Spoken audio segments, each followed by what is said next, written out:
Oi, pessoal, bem-vindos ao nosso canal Crescer e Frutificar. Esse é o nosso primeiro podcast de uma série que nós vamos começar daqui para frente. E você está fazendo parte dessa história junto com a gente aqui. Vamos aprender a respeito de Bíblia, porque esse é o nosso objetivo. E nós vamos começar nos apresentando. Sim, vamos lá. Eu sou Fábio, capelão de empresas, também diretor aqui do Instituto, esposo da Deise, pastor muitos anos, né? E amo de paixão aqui o livro de Amós, que a gente vai trabalhar hoje. Já deu um spoiler. Eu sou a Deise, eu sou formada em teologia, sou tradutora, revisora, consultora editorial para uma editora cristã. Também trabalho gerando os conteúdos, né, do Instituto Crescer e Frutificar. Sou professora no Instituto Crescer e Frutificar. E, gente, nós estamos começando essa série, como o Fábio falou, a respeito de Amós, foi a pedido de vocês. Tá? Então, vocês, na realidade, deram início a isso. Se você não nos segue ainda no Instagram, na página Crescer e Frutificar, você pode nos seguir lá, tem já uma série de carrosséis a respeito dos profetas, exatamente. Então tem uma série de posts lá no Instagram a respeito disso. E nesses posts, algumas pessoas pediram, por favor, explica um pouco melhor, tá muito bom, a gente tá amando, a gente quer conhecer melhor. E aí a gente falou, como é que nós vamos fazer isso? Só tem um jeito. Vamos fazer podcast, vamos fazer vídeo para o YouTube, que aí o pessoal pode ter um pouco mais de conteúdo com a gente. Na verdade, assim, nós não vamos esgotar o assunto aqui do profeta. Aqui daria algumas aulas para a gente falar só sobre Amós. Mas o legal é que a gente vai poder pegar os principais aspectos e conversar um pouquinho sobre isso aqui. O que Amós tem para falar hoje em dia? O que a gente aprende desse livro? E assim, acho mais importante a gente poder aprender a ter habilidade com a literatura profética. Muita gente não entende os livros proféticos do Antigo Testamento porque não entende seu contexto histórico, não sabe o que ele vem trazendo dentro, vamos dizer, da narrativa bíblica que vai culminar na vinda do Messias. E quando a gente entende com mais profundidade a literatura profética, ela é muito rica, ela tem muita coisa para dizer para a gente. Então a gente não vai poder esgotar, mas a gente vai poder falar bastante coisa aqui que com certeza vai te interessar e vai te apaixonar mais ainda por esse livro, por esses livros, né? Nós vamos começar por uma série que eu não sei realmente quando começou, mas a ser chamado de profetas menores, não há uma justificativa para se chamar de profetas menores, uma vez que a mensagem deles não é menos importante, eles não são menos importantes do que Isaías, Jeremias, Ezequiel, Daniel, e nem o livro deles é menor também, né? Porque a gente tem 2 livros, por exemplo, Oséias e Zacarias, que tem 14 capítulos e Daniel tem 12. Então, não é nem a extensão do livro. Então, nós vamos chamar de profetas. O que a gente vai tentar fazer? Situar esses profetas dentro da história onde a profecia deles aconteceu. Essa é a melhor forma da gente entender como é que funciona essa questão dos profetas. Então, como que eu vou entender a profecia deles se eu não entender o contexto? E aí, se eu não entender o contexto, o que a gente corre risco? De aplicar mal isso na nossa vida, de interpretar errado e disso, ao invés de profecia mesmo. A primeira coisa que a gente precisa se livrar é daquele mau hábito de pegar uma parte do texto e querer interpretar naquele momento para nós. A literatura profética, ela tem muito a ver com a história, mas ela é muito rica justamente porque a palavra de Deus, no sentido profético, também fala com a gente. Então a gente tem que dar uma olhadinha um pouquinho nessa história de Israel, inclusive para contextualizar, né? Isso, porque a gente precisa entender como que esses livros, como que essas profecias se aplicaram às primeiras pessoas que ouviram, porque aí a gente vai conseguir aplicar adequadamente para nós também. Exatamente. Né? Acho que a primeira coisa que a gente tem que trabalhar um pouquinho é para as pessoas entenderem esse momento profético, por que está acontecendo essa literatura profética no Antigo Testamento, de uma maneira bem rápida, só para a gente ter a noção do que nós vamos falar. Israel, depois da monarquia, né, ter se dividido, ou seja, depois de Salomão ter tido seus filhos... Vamos fazer o seguinte, vamos voltar um pouquinho no tempo, porque, assim, o que é a monarquia? Quando começou a monarquia? Quem foi o primeiro rei? Saul. Segundo rei? Davi. Terceiro rei? Salomão. Quando Salomão morre, aí nós temos um problema de divisão do reino, né? Que era justamente isso que você ia entrar agora, né? Sim, exatamente. Então, assim, uma vez que Israel se divide, fica o sul e o norte com reis diferentes, então nós temos, ao longo do tempo, a nação como um todo, tanto o norte quanto o sul, se desviando. Então, os profetas, esse momento profético começa aí, né? Com a nação do norte e a nação do sul recebendo recados de Deus para que as pessoas entendam que ainda há tempo antes que ele castigue a nação e que ele faça com que o seu nome seja, vamos dizer assim, limpo, né? Só que de uma maneira que vai ser pesada. Israel tem que entender, Judá tem que entender, o sul e o norte tem que entender que é muito sério o que Deus está tratando. Nessa divisão que houve, duas tribos ficaram no reino do sul, que eram as tribos de Judá e de Benjamim, onde ficava Jerusalém, onde ficava o templo. E 10 tribos ficaram no norte, que ficou chamado de Israel, que não tinha templo. Então, o que o primeiro rei de Israel fez? E ali começou o problema dessas 10 tribos, né?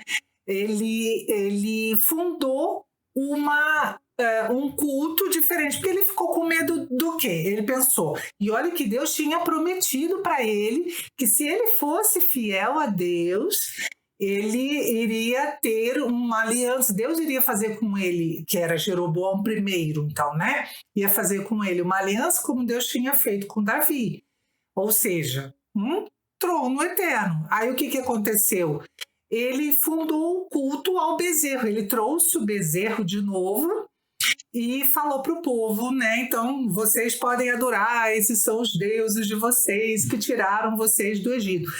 As 10 tribos, a partir dali, do norte, elas se desviaram e nunca mais voltaram à adoração pura a Deus.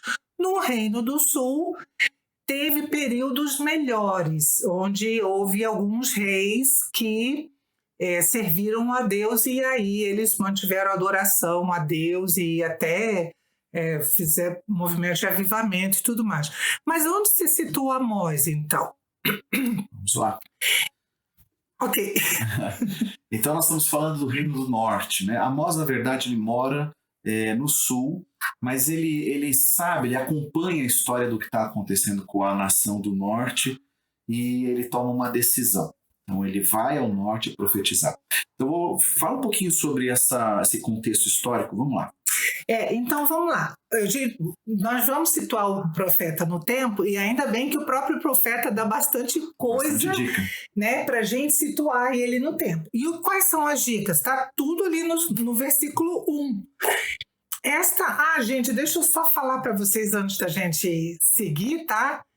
Você que está assistindo no YouTube ou você que vai ouvir o podcast, gente, abra sua Bíblia em Amós, tenha um caderno e uma caneta, porque você vai ter muita coisa para anotar aí, tá? Não fica só ouvindo, porque já já você esquece. Se você quer entender Amós, ler a Bíblia junto com a gente e anotar é fundamental. E aproveita e dar o like, né? Exato. Você já se inscreveu no canal? Ainda não? Ah, tudo bem. Você quer conhecer o conteúdo? Então vamos começar com o conteúdo. Eu estou lendo, gente, na nova versão transformadora. O Fábio está com outra versão bíblica, que é a Nova Almeida atualizada. Isso, exatamente. Então, nós temos duas versões bíblicas aqui. E isso é uma prática que vocês têm que fazer, tá? Isso é super legal para entender a Bíblia. Então, vamos lá. Amós 1:1. Esta mensagem acerca de Israel foi dada a Amós, pastor de ovelhas da cidade de Tecoa, em Judá. Ele a recebeu em visões 2 anos antes do terremoto, quando Uzias era rei de Judá e Jeroboão, filho de Jeoás, era rei de Israel. Então ele já deu algumas dicas aqui. Como o Fábio já tinha dito, né? Amós, ele era um morador do Reino do Sul, Judá. Boa. Exatamente. Cidade, né? Isso, que é uma cidade pertinho ali de Jerusalém, tá? Ela não fica longe de Jerusalém, não. E ele mesmo se descreve aqui como um pastor de ovelhas. Veja que ele não está falando de si próprio como profeta. Além disso, ele diz que essa visão aconteceu 2 anos antes do terremoto. Esse terremoto a gente não sabe qual foi, não tem um registro em outro escrito de Israel quando teria acontecido. Mas ele situa em 2 reinados. Uzias, no Reino do Sul, e Jeroboão II, não é aquele que a gente contou a história lá dos bezerros de ouro, do Reino do Norte. E como é que era, Fábio, a questão desses 2 reinos nesse período onde Amós está profetizando? Desculpa. Como é que é isso? A pergunta? Me perdi. Passa a moto aqui. Então, eu me perco fácil. Vamos lá. Como é que é? Porque eu falei que ele estava profetizando durante o tempo do rei Uzias, no Reino do Sul, e Jeroboão II, no Reino do Norte. Tá? Sim, okay. E como é que era esse tempo do reinado deles? Como é que era isso? Não, interessante é o seguinte, primeiro. Jeroboão II, que é o rei aí do norte, ele é um camarada que conseguiu muitas conquistas e muito desenvolvimento. Então, a gente às vezes não consegue ir mais fundo na compreensão dos textos e da profecia e do grande significado, o que Deus está realmente falando aqui, quando a gente não faz o exercício de pensar um pouquinho. Quem é esse cara? Bom, como é que surgiu essa história? Como é que é ser rei de uma nação nesse contexto? É claro que, né, nós estamos voltando um pouco mais no passado, falando de Davi, falando de Salomão, foram grandes reis de Israel. Ser rei de Israel não é uma atividade fácil. E Israel sempre foi cercado por nações, os seus vizinhos sempre tiveram problemas com Israel. Então, quando a gente começa a entender um pouco do contexto, nós estamos percebendo que esse desvio ele acontece de forma gradativa. O Salomão já foi o primeiro que começou a se desviar. E o povo, né, quando não tem líder, em Israel é assim, quando não tem um líder que ele seja um líder que avança com o povo de Israel em relação à lei, em relação aos costumes que Deus preparou para eles, aos poucos o povo se desvia, porque também tem uma relação com seus vizinhos que são pagãos. Então existe um meio que amor e ódio, e ao mesmo tempo existe trocas, né? E que essas trocas não são favoráveis. Agora, quando nós estamos falando de Jeroboão II, nós estamos falando de um camarada que foi um grande rei, no sentido econômico, no sentido de potência. Ele derrotou os inimigos dele, ele avançou, fez Israel prosperar. Aí nós temos uma etapa histórica importante, que é essa questão da prosperidade. É interessante, antes de você avançar nessa questão da prosperidade, porque assim, quando Davi e Salomão ainda eram reis de Israel aí unido, né? eles conquistaram os territórios que Deus tinha prometido lá para Abraão, que Josué ainda não havia conquistado. Então, eles anexaram territórios lá para o norte, pegando parte da Síria, da Fenícia, até da Filístia também. Então, naquela época, o território, né, de Davi e de Salomão era bem grande. Só que quando o reino dividiu, eles perderam. E Jeroboão II recupera uma boa parte desses territórios lá do norte. Exatamente. Então aí entra isso que o Fábio está falando. Às vezes a gente julga a bênção de Deus por prosperidade, né? Se está próspero é porque Deus está abençoando. O povo de Israel fazia isso. Sim. E isso foi uma cilada para eles. E não só Israel, né? A gente tem que pensar que quando a gente fala de prosperidade, de bênção, de graça de Deus, ela sempre vem acompanhado com um propósito, né? Afinal de contas, devido ao nosso pecado, a vida que a gente leva aqui na Terra é uma vida, como diz a palavra de Deus, está destituída da glória de Deus. Então, a graça de Deus nos alcança, ela nos resgata e ela vem trazer para nós uma missão. Então, a riqueza não é um problema. O problema é que o homem se perde com ela. E quando ele não dá a atenção que Deus abençoa, que dá para ele condições de prosperar, é que essa prosperidade ela também está dentro do propósito de abençoar outras pessoas. É interessante como a Bíblia fala a respeito disso, né? Olha como a Bíblia descreve Jeroboão II, que é esse rei, durante o governo de quem Amós está governando. Isso, se vocês quiserem acompanhar, está em 2 Reis 14, do 23 em diante. Diz assim: Jeroboão II, filho de Jeoás, começou a reinar em Israel no 15º ano do reinado de Amazias, que é Uzias também, filho de Joás, rei de Judá. Reinou em Samaria por 41 anos, o Jeroboão II. Fez o que era mal aos olhos do Senhor. Não se afastou dos pecados de Jeroboão, aquele lá primeiro, né? Filho de Nebate, havia levado Israel a cometer. Jeroboão II recuperou os territórios de Israel entre Lebo-Amate e o Mar Morto, conforme o Senhor, o Deus de Israel, havia anunciado por meio de Jonas, outro profeta da mesma época. Mesma época, tá? Nós temos Jonas, temos Oséias, nós temos Isaías, nesse mesmo período, tá, gente? Isso. Agora, como... Deixa eu só terminar aqui.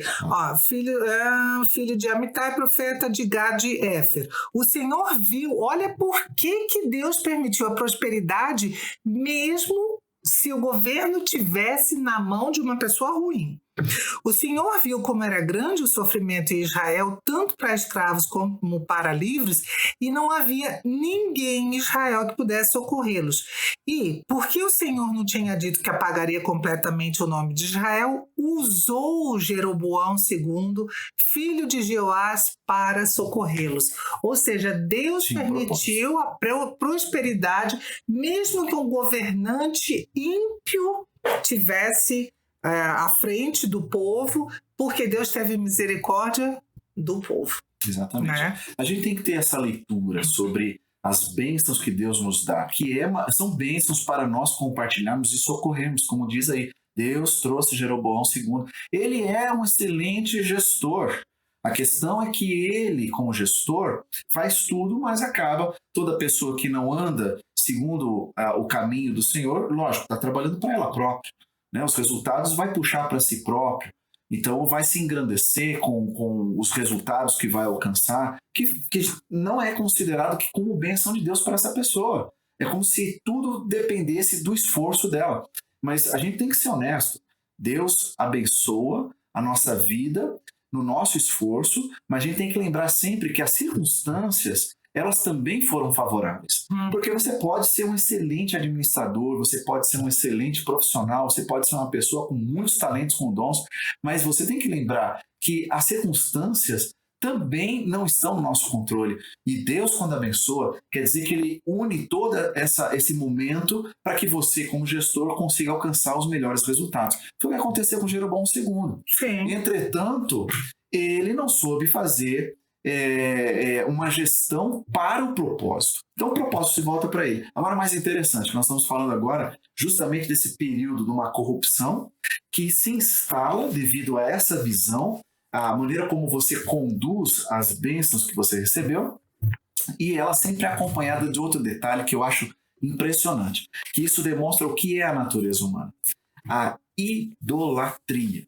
Quer dizer, o povo não só é um povo que esquece de Deus, mas ele procura outros deuses. E a característica desses deuses, que tem muita relevância para a gente começar a entender o que acontece com o coração humano quando ele se desvia do propósito de Deus. Ele acaba procurando não só os seus propósitos, mas também tudo que favorece e outros deuses que vão favorecer exatamente esse propósito.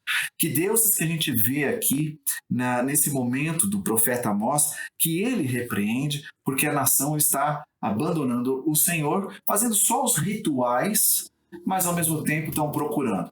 Eles estão procurando deuses relacionados a sexo, relacionados à riqueza, relacionados à guerra.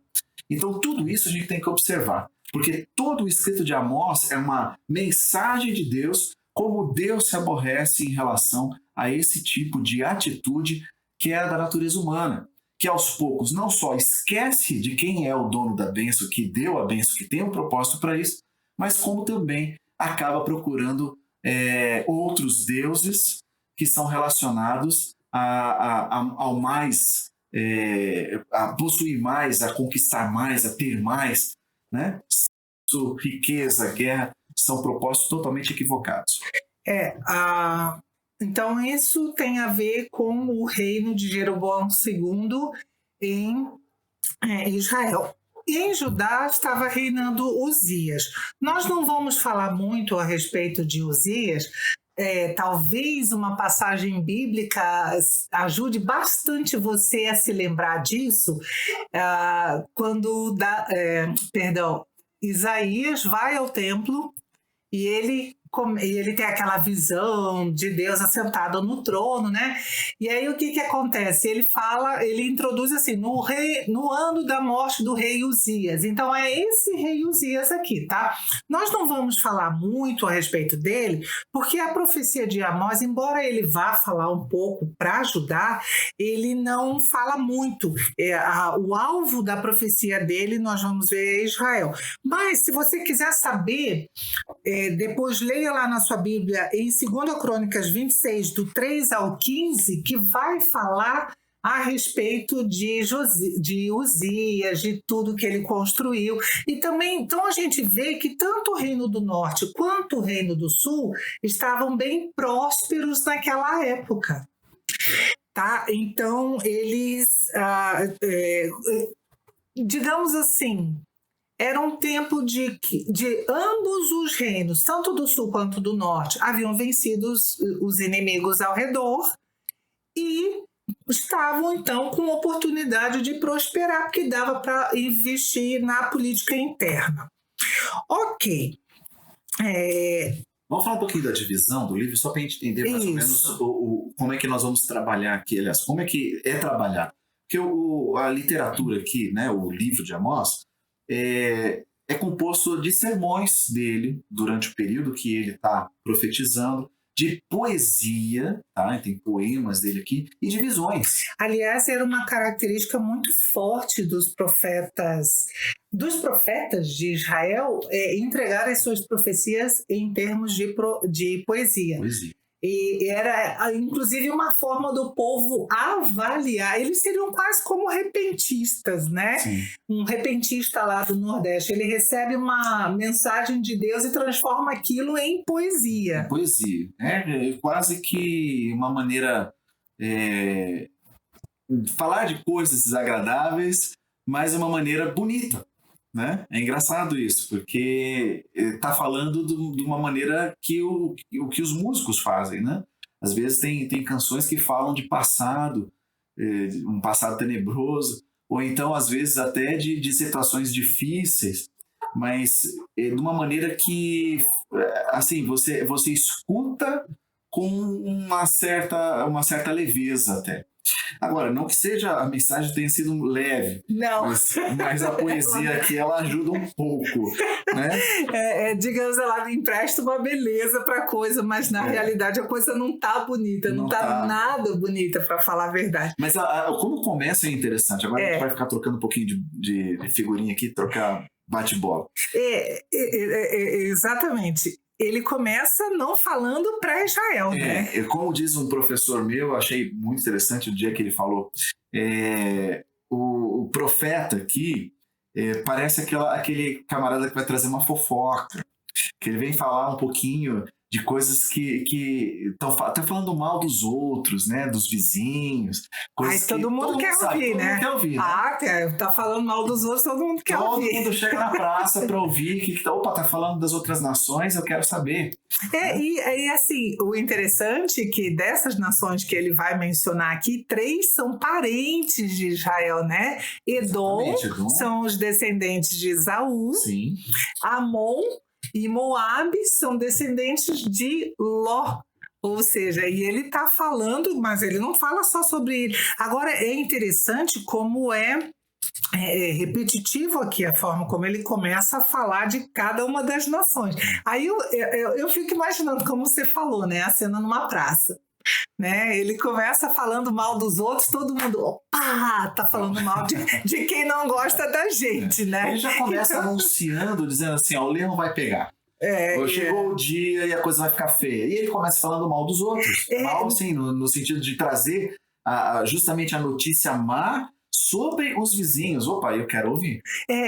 Isso que você falou é muito legal. Porque várias vezes no livro de Amós, Deus se compara a um leão. Né? Do versículo 2, a voz do Senhor rugirá desde Sião e trovejará. Depois a gente vai ver que tem mais ainda, né? Mas olha só, aqui vamos só seguir as nações que ele menciona. Gente, vocês vão ver como é tão repetitivo. Capítulo 1, né? Começando. Capítulo 1, isso, versículo 3.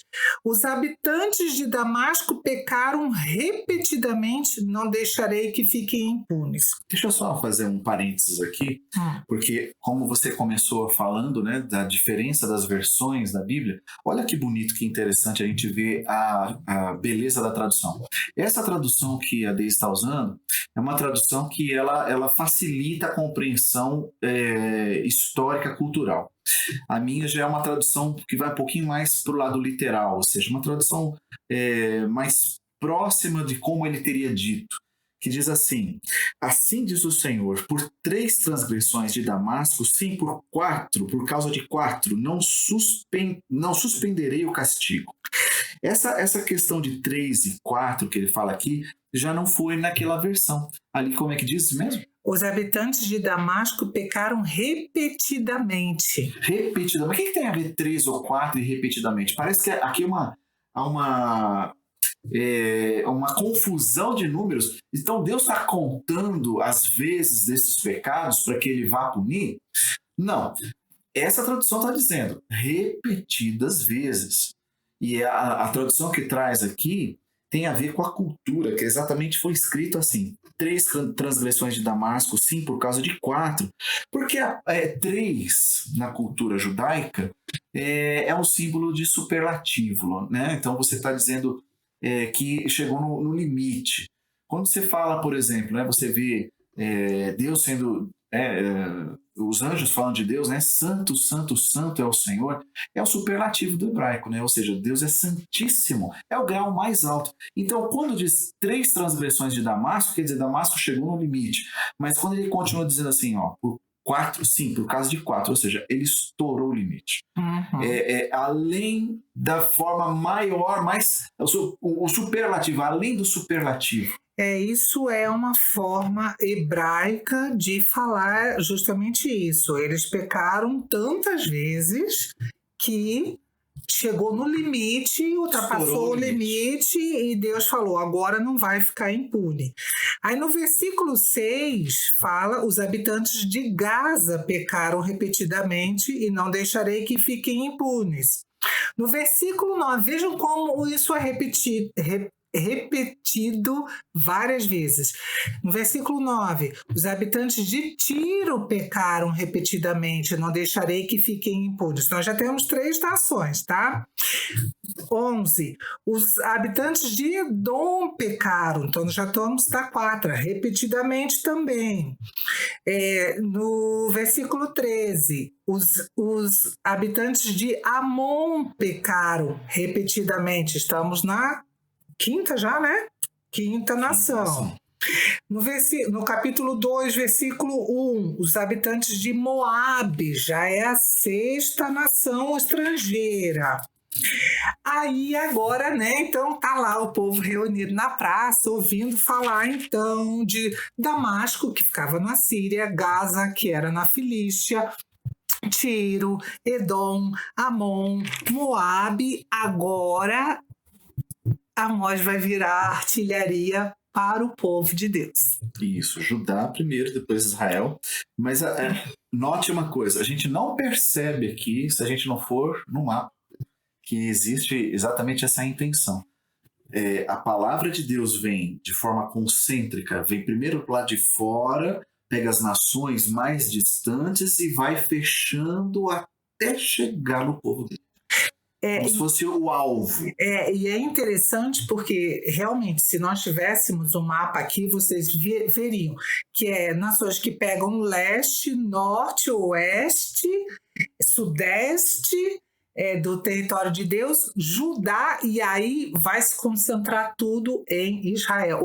Ou seja, realmente, se você pegar o mapa, você vai ver que o centro daquilo ali é o território das 10 tribos do norte de Israel. Agora, gente, não se engane, porque os pecados denunciados aqui por Amós realmente são extrapolados, né? Tem pecados aqui, deixa eu ver se eu lembro, acho que é Damasco, que eles trilham.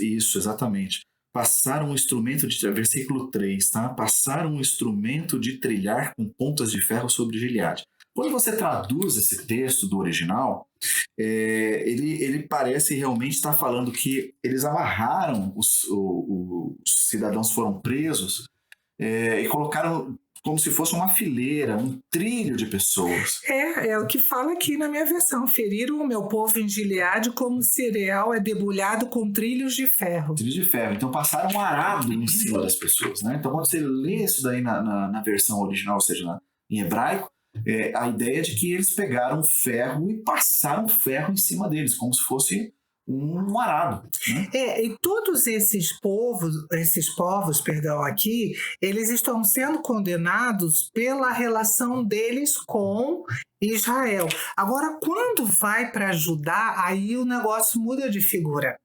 Porque quando Deus fala de Judá, então agora nós já estamos entrando no povo de Deus mesmo. Versículo 4 do capítulo 2. Assim diz o Senhor, os habitantes de Judá pecaram repetidamente, não deixarei que fiquem impunes. Rejeitaram a lei do Senhor e não obedeceram a seus decretos. Ou seja, a reclamação de Deus com relação ao seu povo não é de crueldade que eles estavam fazendo com outros povos, era que eles haviam abandonado a aliança. Agora vem o alvo principal da mensagem. Deixa eu comentar ainda no versículo 4, dessa relação que nós falamos sobre a questão desse tipo de abandono de Deus e justamente como diz, os falsos deuses os enganaram, deuses que os pais deles haviam seguido. Olha que interessante, né? Quer dizer, o ser humano ele não só esquece de Deus, mas ele passa a ter uma relação sem se aperceber com outras crenças. O pensamento do ser humano muda, o caminho do ser humano muda, e ele vai sendo enganado realmente por deuses que nós sabemos aqui, que a palavra de Deus declara são demônios. Né? Então, essa relação de abandonar o caminho progressivamente e ser enganado, e ser envolvido, ser enredado, é muito importante nós notarmos. Os falsos deuses os enganaram, tá? Então, é uma relação que a gente tem que entender. Hoje em dia é a mesma coisa. O ser humano que ele abandona o caminho do Senhor, Ele pode dizer assim, não, eu não tenho problemas com idolatria. Não é bem assim. Não é bem assim. Talvez você possa não dar os nomes aos bois, não ter um altar para outros deuses ou demônios, mas você não percebe o quanto eles te envolvem em idolatria a coisas materiais, a tipos de relacionamento. Então vamos lá, porque a gente vai ver aqui em Amós justamente as consequências da idolatria, que é justamente... E assim, você começa com uma idolatria e vai multiplicando, e isso vai se espalhando para toda a tua prática de vida. Exatamente toda a tua prática de vida. Veja, quando Deus começa a denunciar Amós, gente, há muitos problemas. Nós falamos no começo aqui para vocês, era um tempo de prosperidade, era um tempo de expansão de território, só que era um tempo de concentração da riqueza na mão de poucas pessoas e miséria para a maioria, né? Isto não é uma obra de ficção. Qualquer semelhança tem a ver com a realidade. Você vê, uma coisa vai puxar a outra, como você falou. Nós estamos falando aqui de uma situação que começa na concentração de riqueza, aí você pergunta, mas os gestores estão se corrompendo? Estão. E os juízes da nação também. Eles também se corrompem no mesmo nível. A justiça vai se corrompendo. A questão é o seguinte, é que essa divisão, essa estratificação social, justamente pela opressão que vai nascendo, daqueles que concentram a riqueza, o abuso dessas pessoas, vai levando a outros níveis e a corrupção vai penetrando. E tudo isso... para o povo de Deus começou com eles abandonando a aliança. Lá atrás, gente, com Jeroboão I, né, fundando um novo tipo de culto. E aqui a gente vai perceber, ao longo do livro de Amós, que eles estavam praticando até um certo tipo de sincretismo, onde eles cultuavam os outros deuses e cultuavam a Deus ao mesmo tempo. Mas isso é inadmissível para Deus. Agora, como nós dissemos, havia problemas sociais graves e muita gente pega o livro de Amós, por exemplo, e diz que ele é um profeta social. Isso é um desvio de interpretação da profecia dele. Não. Na realidade, os problemas sociais que existiam eram, na realidade, consequência do povo ter abandonado a aliança. Porque a própria lei de Deus proibia práticas como eles põem aqui, ó. Está em Amós 2, versículo 6. Vendem por prato justo e por um par de sandálias o pobre. Eles estavam permitindo que o próprio povo deles fosse vendido como escravo. Isso é proibido pela lei. Agora vejam, é por muito ou é por pouco, até um par de sandália pode servir para pagar por um escravo. Pisoteiam a cabeça dos indefesos no pó e empurram os oprimidos para fora do caminho. Pai e filho dormem com a mesma mulher e assim profanam o meu santo nome. Aos pés dos altares reclinam-se com roupas que seus devedores lhe deram como garantia, ou seja, aqueles pobres que tiveram que tomar dinheiro emprestado para poder comprar o cereal para plantar no campo, não tiveram como pagar porque por algum motivo a colheita não foi suficiente. Entregaram roupa. E eles vão cultuar a Deus com uma roupa tirada do corpo de uma pessoa que não tem mais nada. Eles não só vão cultuar, eles ali dizem que a profanação chega a tal ponto que esses corruptos estão levando prostituição para dentro, para o lado do altar. E que estão se deitando com a mesma mulher, pai e filho, em cima dessa roupa para ter relações com essa moça. né? Isso A isso produção já disse que eu não posso falar algumas palavras, né? Então, você sabe o que eu quero dizer.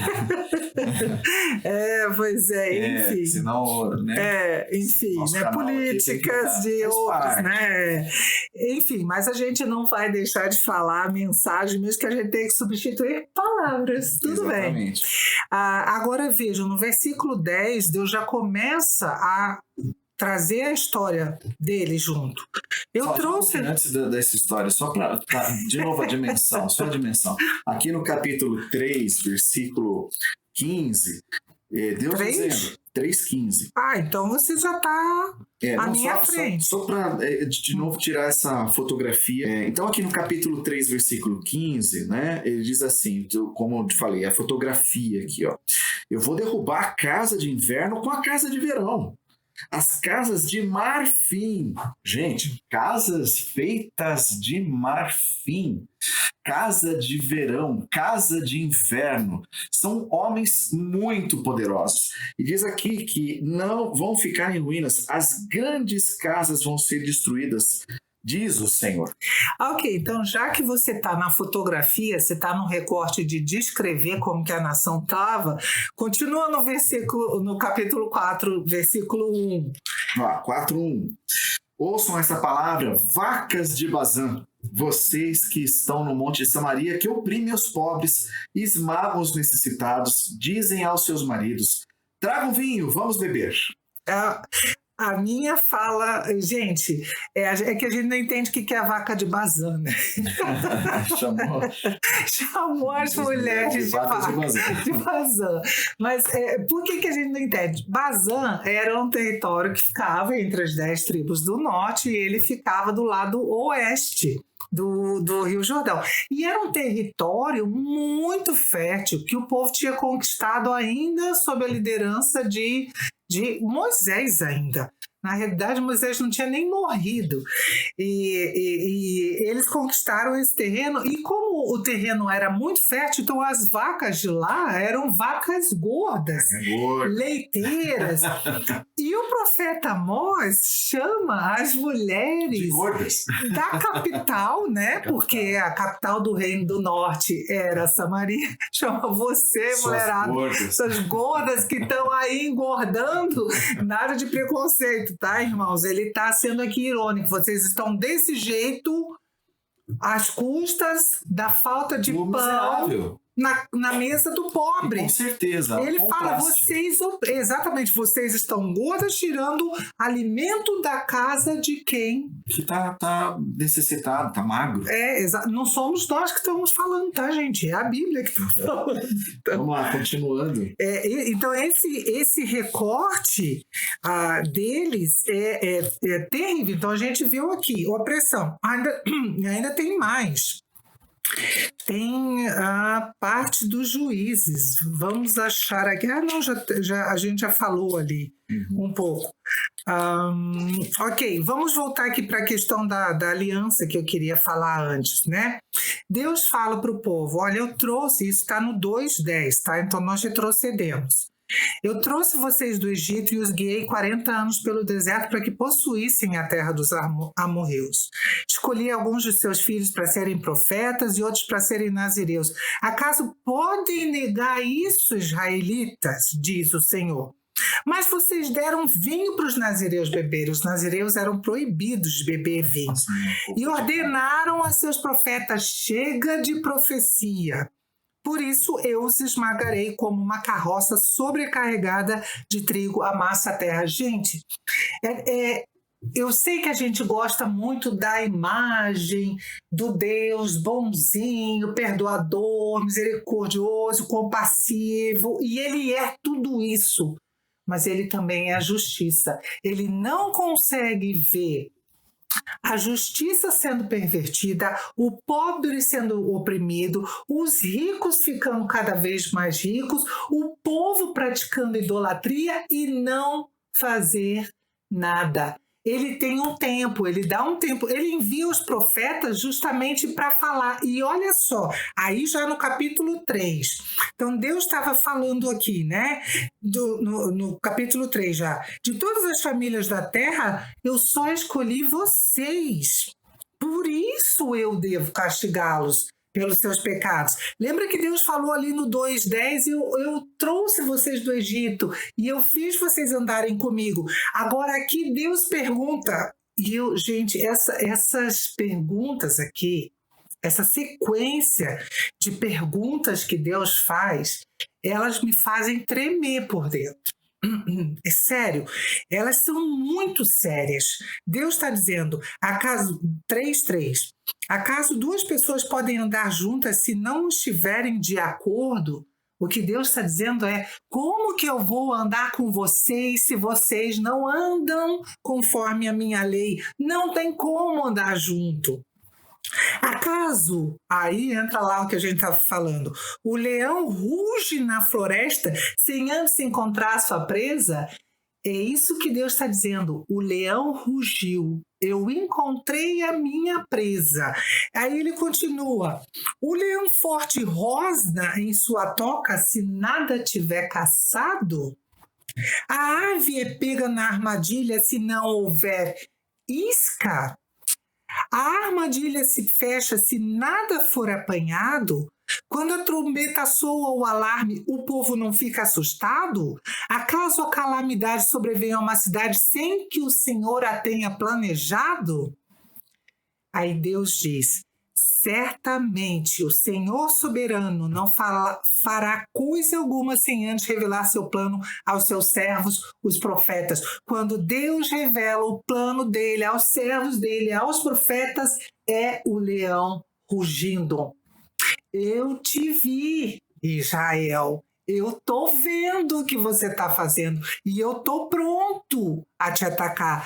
Aí continua o versículo 8. O leão rugiu. Quem não temerá? Quem não temerá? O Senhor soberano falou. Quem não profetizará? Eu acho que umas coisas aqui a gente tem que colocar uma perspectiva agora. Porque nós estamos falando, primeiro, de corrupção. A gente entende que Deus não suporta corrupção. Como disse a Daisy, a gente julga às vezes que Deus é um Deus que está sempre relevando o tempo todo. Não que Deus não seja um Deus de perdão. Deus é o Deus de perdão. Deus é o Deus de misericórdia. Mas essa é a função da profecia. A profecia, ela tem um propósito, gente. A profecia e o profeta não é um mero adivinhador de futuro. Aqui existe uma confusão muito grande no meio do povo de Deus hoje em dia, pensando que o profeta tem mais um papel de trazer uma adivinhação do que uma mensagem que tem um fim e que tem uma necessidade, tem um alvo. Então, o profeta, a gente pode dizer que o profeta tem muito mais espírito de profecia, um púlpito que fale daquilo que a gente precisa ouvir, do que um irmãozinho que de repente vem e diz assim, olha, eu vejo na tua vida A, B, C, D. Não estou dizendo que Deus não faça isso, que Deus não use essas pessoas. Mas entenda que a profecia, ela vai além. Então, o que está acontecendo aqui que nós lemos até agora é que não é só a questão da corrupção, mas quando o povo de Deus começou a querer ouvir só determinada mensagem. Eles chegaram a dizer para os profetas, chega de profecia. Sim.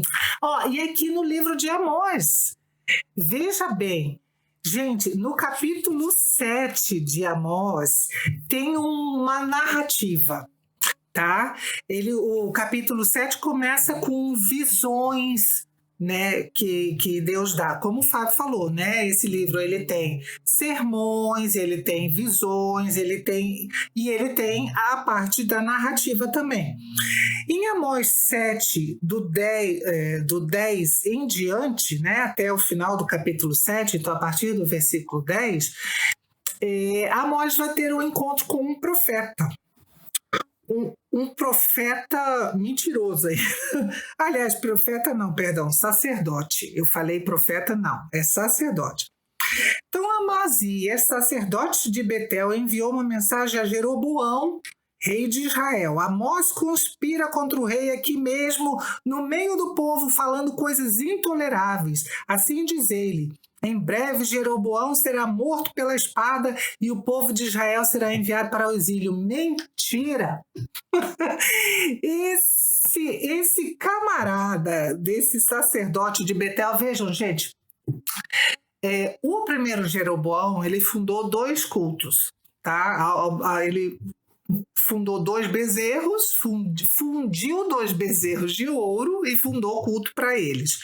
Ele removeu os levitas do sacerdócio e pôs qualquer um no sacerdócio para esses bezerros de ouro. Então esse Amazias aqui não é um sacerdote da tribo de Levi, não sei o quê, que se desviou e agora... Não, ele não era nem sacerdote chamado por Deus, tá? E ele chega com uma mentira. Por quê? O que ele quer? Ele quer que o rei vá contra Amós e mate Amós. E ele chega com uma falsidade. Só que não deu muito certo, né? Aparentemente, né? Jeroboão não deu atenção ao que Amazias falou. Aí Amazias vai direto para Amós. Isso está lá no 7:12. E ele fala assim: vai embora daqui, profeta. Volte para a terra de Judá e ganhe a vida profetizando ali. Não nos incomode com suas profecias aqui em Betel. Esse é o santuário do rei, o lugar de adoração de todo o reino. Veja bem, isso que o Fábio falou. Quando a gente começa a selecionar as mensagens que a gente quer ouvir, não, isso é muito duro, não, isso aqui da Bíblia eu quero cortar, isso aqui vamos editar, vamos atualizar essa parte aqui, não gosto. Aquelas pessoas que estão lá no fundo, procurando um tipo só de mensagem de palavra. É a velha, não criticando aqui a caixinha de promessas, né? Porque Deus pode trazer promessas, aliás, Deus é o Deus de promessas. Mas a gente, quando a gente só quer procurar o tempo todo isso, sem entender a profundidade da revelação que mostra a nossa natureza, que ela precisa ser constantemente trabalhada. A gente pode entrar numa cilada de acreditar através de nossas práticas religiosas que nós estamos no caminho certo e a gente está procurando somente um recorte do que é promessa de Deus, a palavra de Deus, em relação às promessas, e a gente esquece de trabalhar o interior, de trabalhar essa renovação do interior.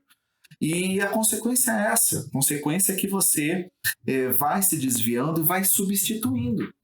E aí você modifica o formato do culto a Deus, como você presta a tua vida, presta contas a Deus da sua vida, como você anda na presença de Deus. É uma mudança sutil e que vai chegar nas piores consequências, mas que você está convencido que você está no caminho certo e que se alguém criticar, essa pessoa não pode ser de Deus. Não, então, exatamente. Aí Amós está criticando e é exatamente isso que você fala. E agora eu vou retroceder para o capítulo 5. Deus falando: eu sinto imenso desprezo de suas festas religiosas, não suporto suas reuniões solenes, não aceitarei. Veja, lembra que eu tinha comentado, né? Que eles estavam praticando um tipo de sincretismo religioso.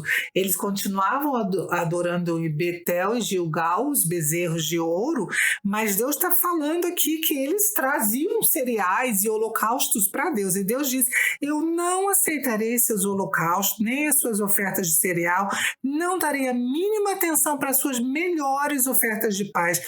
Chega de seus ruidosos cânticos de louvor, não ouvirei a música de suas harpas, em vez disso, quero ver uma grande inundação de justiça, um rio inesgotável de retidão. Isso está lá em 5, 21 a 24, gente. No 6, 5, falam, entoam canções na harpa e pensam ser grandes músicos como Davi. Ou seja, é isso mesmo que você falou. Quando a gente começa a rejeitar a palavra de Deus, relativizar partes dela, que seja, Você pode, se não entende tudo da palavra de Deus, o problema está na gente, quando é assim, não na palavra. Então, o que a gente tem que fazer? Eu tenho que estudar para tentar entender aquelas coisas que são realmente. A Bíblia tem coisas que são difíceis de entender. Sim. Inclusive porque a gente não viveu naquela época, não entende a cultura daquelas pessoas. Então, aí eu quero cortar, né, as partes que não me são convenientes, e aí eu começo, gente, o que eu começo quando eu faço isso? Eu fundo um tipo de culto particular que eu mesmo achei bom para Deus, e Deus disse: eu não gosto disso. Sabe por quê? Porque na lei Deus tinha estabelecido como que ele queria ser cultuado. E não é de qualquer forma. Não é do jeito que eu quero. Não é onde eles queriam, né? Nós não temos mais um lugar, graças a Deus, né? Um templo onde a gente tem que ser naquele lugar. Nós adoramos em Cristo, em espírito e em verdade. Agora, o que a gente vê acontecendo com esse povo aqui é justamente que eles se perderam totalmente. Mas tem toda uma estrutura. Né? Sim. Tem toda uma estrutura. Tanto que Amós, aqui, voltando aqui um pouquinho no capítulo 5, ele fala: ouça essa palavra que eu falo contra vocês. Ó, casa de Israel. É o leão rugindo. Exatamente. Mas ouça, porque ele vem, mesmo que ele está pronto para pegar quem está aprontando, quem está fazendo errado. No versículo 4, busquem a mim e vocês viverão. Versículo 6, busquem o Senhor e vocês viverão. Então veja, é esse mesmo Deus da graça e misericórdia dizendo: antes de eu executar a justiça, eu quero que vocês entendam, eu ainda estou sendo longânimo, ainda estou sendo paciente, estou dando mais uma oportunidade. Me procurem. Porque quando vocês procurarem, aí a coisa começa a ter uma outra, vamos dizer assim, um outro desfecho. Deus já disse: eu vou dar esse desfecho. E não tem como escapar dele. Mas ainda existe um prazo. O problema é quando ele é desprezado, esse prazo. Né? E quando Deus ruge como leão, é justamente para avisar: o tempo está chegando. Sim. O tempo está chegando, né? E olha, gente, muita gente até relativiza hoje a questão da volta de Jesus, né? Esse vai voltar, não vai voltar, enfim. Vai voltar, porque a Bíblia fala, Jesus diz que vai voltar, Jesus não é mentiroso, né?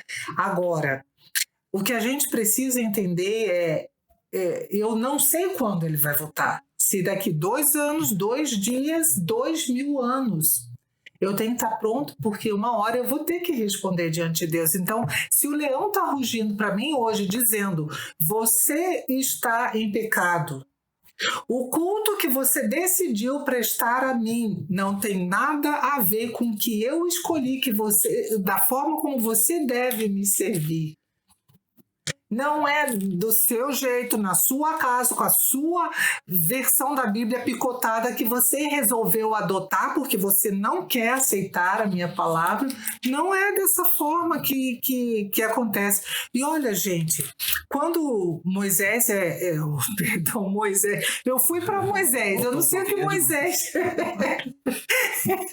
eu realmente voltei bastante do tempo. Mas quando Amós é confrontado por aquele sacerdote Amazias lá, ele responde de uma forma humilde, mas ao mesmo tempo ele é bem contundente. Ele diz, isso está no 7,14: eu não sou profeta, eu nunca fui treinado para ser profeta, eu sou apenas um boiadeiro e colhedor de figos. Mas o Senhor me tirou de meu rebanho e disse: vai e profetize a meu povo Israel. Agora, portanto, ouça essa mensagem do Senhor.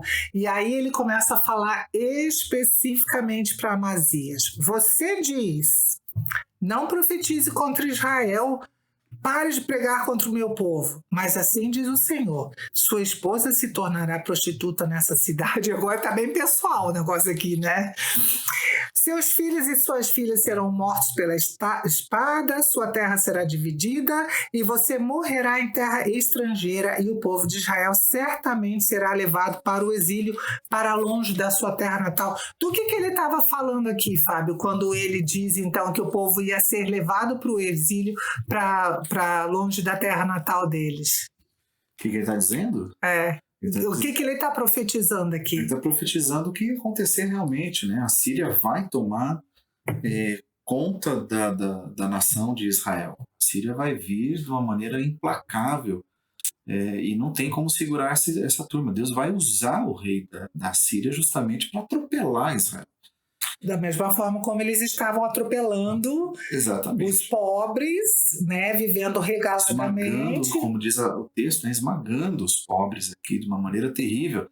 Então, assim, é inevitável. E Deus dá detalhes. Deixa eu só dizer, os pobres são igualmente condenáveis por Deus pela idolatria. Sim.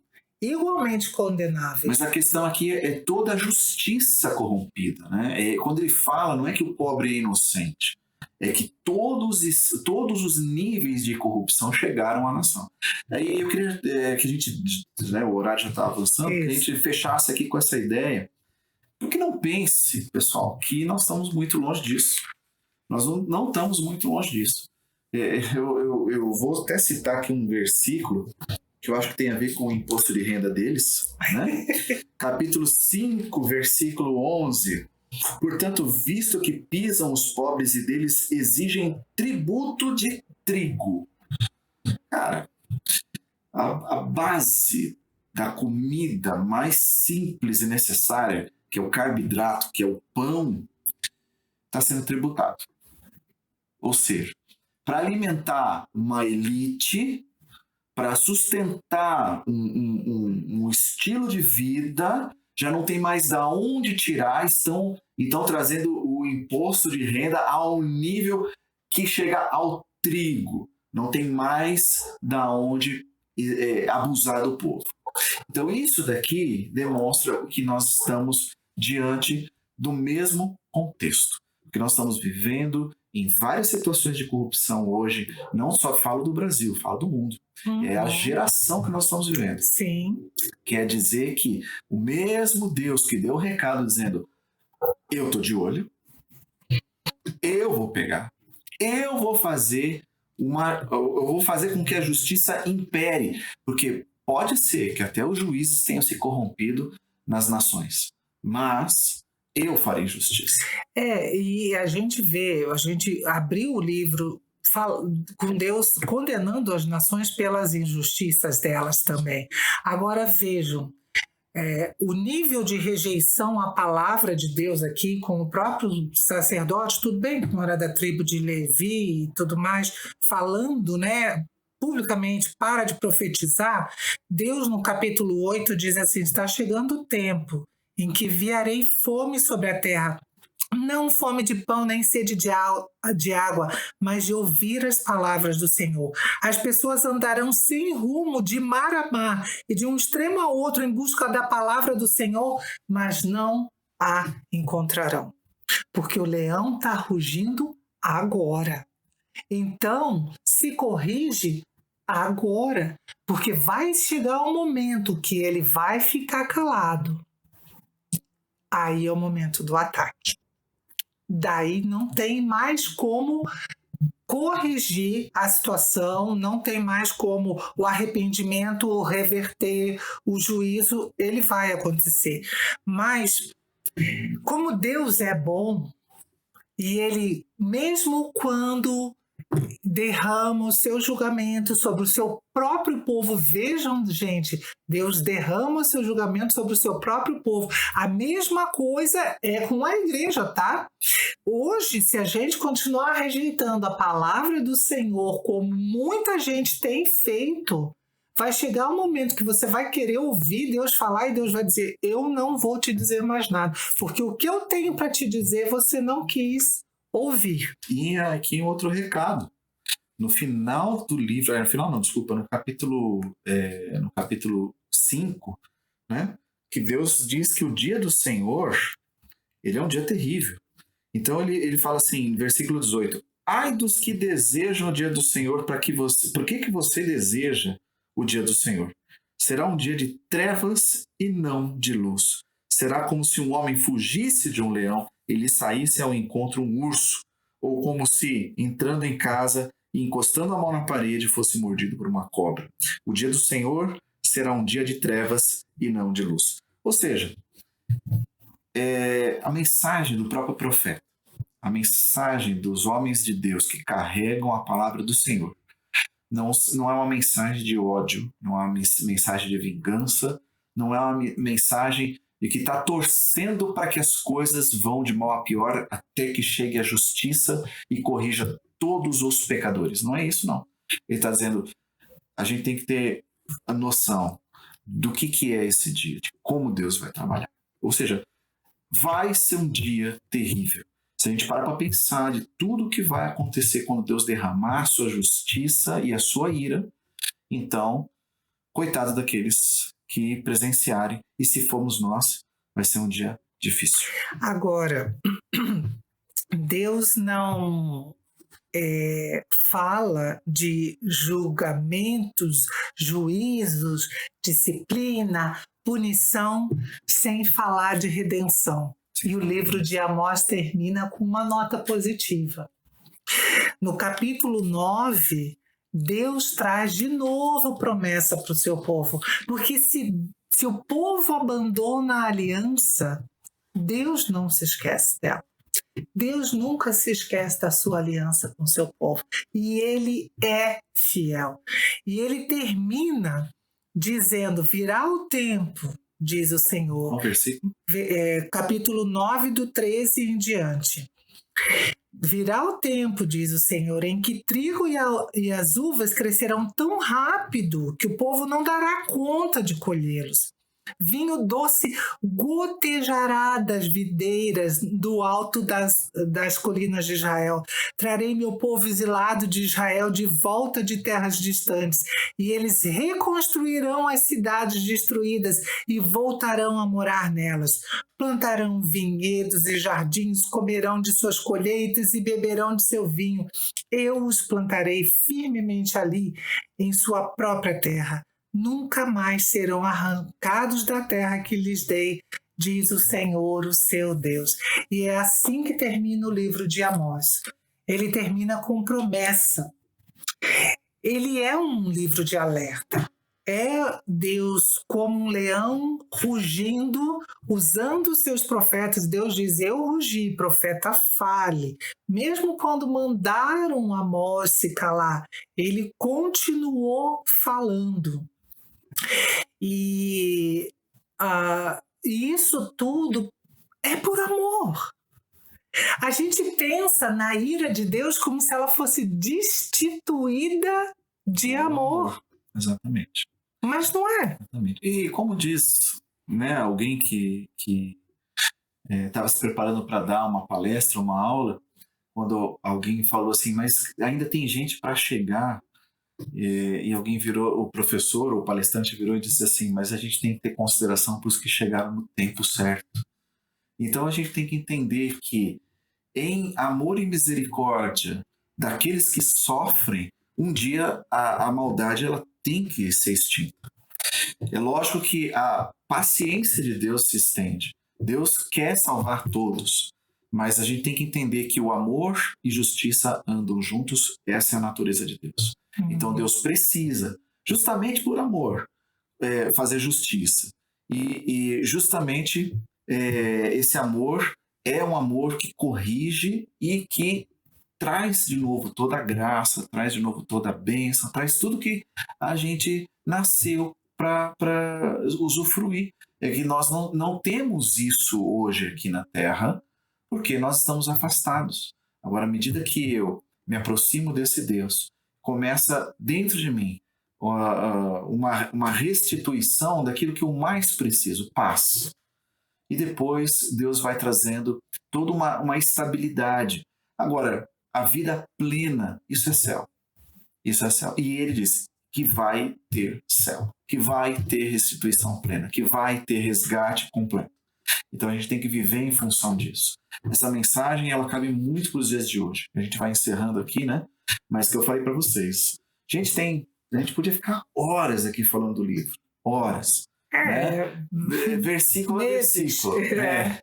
Mas a gente não tem tempo. Mas você já teve um gosto disso. Leia com prazer. Aprenda a manusear a literatura, que muitas vezes é desprezada, porque não se conhece, não se estuda exatamente o que está acontecendo aqui, mas que é muito relevante para todos nós. Isso. E você gostou do nosso conteúdo? Você consideraria, então, se inscrever no nosso canal, deixar o seu like, deixar um comentário? Essa mensagem te abençoou. Exatamente, é muito importante para nós. Sabe quando você faz isso, gente, você ajuda o YouTube a entender que esse vídeo é importante, ele vai tentar entregar para mais pessoas, porque há reações. Então, se você gostou, deixe o seu comentário, a sua dúvida, ore por nós.